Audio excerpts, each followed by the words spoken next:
Alors maintenant, on va parler donc des robots haptiques. Le principe du robot haptique, c'est le principe par exemple du robot maître-esclave. C'est-à-dire que typiquement, vous avez un chirurgien qui est à New York et qui doit faire une opération sur quelqu'un qui est par exemple à Paris.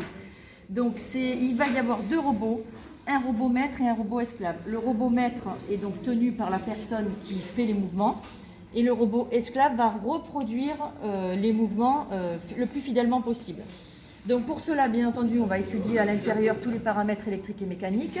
Et ce robot doit aussi reproduire les textures, c'est-à-dire que quand un chirurgien coupe de la peau, de la chair molle, ben le robot doit reproduire la même texture qu'une peau. Donc là, par exemple, j'ai mis c'est pas de la peau, mais c'est une texture qui est très parlante quand on y touche. C'est-à-dire que ce robot, il n'y a absolument rien derrière, hein, c'est-à-dire que tout est virtuel.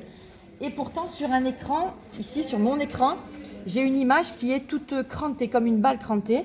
Et quand je vais toucher ici, donc j'ai une certaine, hein, ça se voit, j'ai une certaine résistance, exactement comme si j'avais la balle crantée sous ma main, alors que je ne l'ai pas en réalité. D'accord ?